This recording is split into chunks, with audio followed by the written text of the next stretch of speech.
जी नाज़रीन, असीं हिन वक़्तु सिंधु दरिया के किनारे ते मौजूद आहियूं ऐं सिंधु दरिया में जेको आहे उहो मुसलसिल पाणी जी वाध करण सबबि जेको कचे जा इलाइक़ा जेके ठटे जा आहिनि उहे जेके आहिनि से पाणीअ में हेठि अची विया आहिनि ऐं मुख़्तलिफ़ इलाइक़ा जेके आहिनि उहे ॿुॾी विया आहिनि ऐं उते जेके मुख़्तलिफ़ ॻोठ आहिनि उहे बि पाणी जी लपेट में अची विया आहिनि, जंहिं करे पंहिंजो ॻोठो उते जा ॻोठाणा जेके आहिनि उहे पंहिंजी मदद पाण तहत जेके आहिनि से महफ़ूज़ हंधनि ॾांहुं मुंतक़िल थी रहिया आहिनि। असीं हिन वक़्तु सिंधु दरिया जे बंद ते मौजूद आहियूं ऐं मुंहिंजे बैक साइड ते ॾिसंदा हूंदा त हे ॻोठाणा आहिनि जेके जिन जे ॻोठ में पाणी दाख़िल थी चुको आहे ऐं उहे जेके आहिनि से पंहिंजा घर ख़ाली करे ऐं बंद ते आया आहिनि ऐं उते जेको आहे पंहिंजी मदद पाण तहत जेको आहे उहा अॾावत करे रहिया आहिनि राश जे लाइ।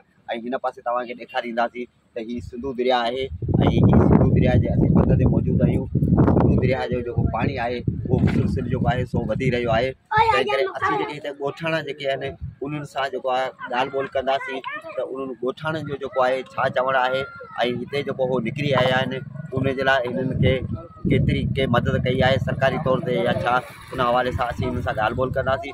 जॾहिं त असीं हिते जॾहिं पहुता हुआसीं त हिते जेको आहे सो रेस्क्यू जूं ॿ मोबाइलूं जेके एम्बुलेंसूं जेके आहिनि उहे बि जेके आहिनि से उते बीठल आहिनि, ॻोठाणनि जे इलाज लाइ मोकिलियूं वयूं आहिनि ऐं ॻोठाणनि जो छा चवणु हुन बाबति अचो त उन ॻोठाणनि सां ॻाल्हि ॿोल कयूं।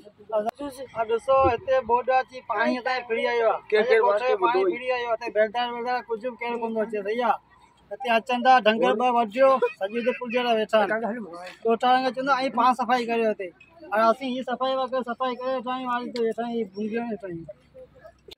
बोर्ड में ॿुधियो आहे माण्हू पाणी हेठां वियो पियो अचे, न को बेलदार न को केरु असांजी सार थो लहे, असीं हिते परेशान आहियूं, असीं पाण पिया पट ठाहियूं, असांजी सार लहण वारो केरु कोन्हे।